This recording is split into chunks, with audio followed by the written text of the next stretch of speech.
ശഅബാൻ മാസത്തിലാണ് ലൈലത്തുൽ ബറാഅത്ത്. ശഅബാൻ 15 രാത്രി ഇമാം ശാഫിഈ റളിയല്ലാഹു അൻഹു അവിടുന്ന് പറയുകയാണ്, ഖംസ ലയാലി ലാ തുറദ്ദു ഫീഹിന്ന ദഅവതു. 5 രാത്രികളുണ്ട്, ഈ 5 രാത്രികളിൽ ദുആ ചെയ്താൽ, അല്ലാഹുവിന്റെ മുമ്പിൽ കൈ ഉയർത്തിക്കൊണ്ട് പ്രാർത്ഥിച്ചാൽ അല്ലാഹ് തള്ളിക്കളയാത്ത 5 രാത്രികളുണ്ട്. അല്ലാഹ് പരിഗണിക്കുന്ന 5 രാത്രികളുണ്ട്. അല്ലാഹു കണക്കിലെടുക്കുന്ന 5 രാത്രികളുണ്ട്. ആരാണ് പറഞ്ഞത്? ഇമാം ശാഫിഈ റളിയല്ലാഹു അൻഹു.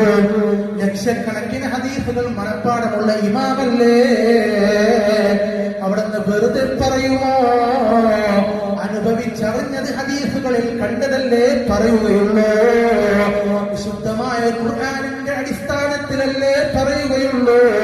വിശുദ്ധമായ ഹദീസിന്റെ അടിസ്ഥാനത്തിലല്ലേ പറയുകയുള്ളൂ. വെറുതെ പറയില്ലല്ലോ.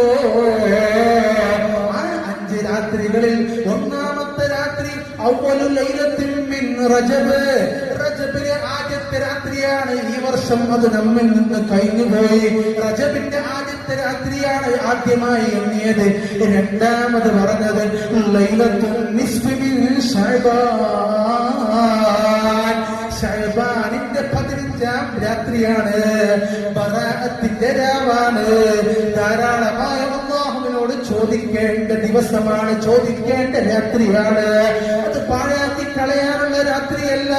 നമുക്ക് എന്തെല്ലാം വിഷമങ്ങളുണ്ടോ, എന്തെല്ലാം പ്രതിസന്ധികളുണ്ടോ, എന്തെല്ലാം ബേജാറുകളുണ്ടോ, എന്തെല്ലാം ദുഃഖങ്ങളുണ്ടോ, എന്തെല്ലാം കഷ്ടങ്ങളുണ്ടോ, എന്തെല്ലാം ആവലാതികളുണ്ടോ, എന്തെല്ലാം വേവലാതികളുണ്ടോ, എന്തെല്ലാം ദുരിതങ്ങളുണ്ടോ, എല്ലാം അല്ലാഹുവിനോട് ചോദിക്കാൻ പറ്റിയ ഒരു രാത്രിയാണ് വിശുദ്ധമായ ശഅബാനിന്റെ 15ാം ബറാഅത്തിന്റെ രാത്രി. ഇമാം ശാഫിഈ റളിയല്ലാഹു അൻഹു അവിടുന്ന് പറയുന്നതായി കാണാം.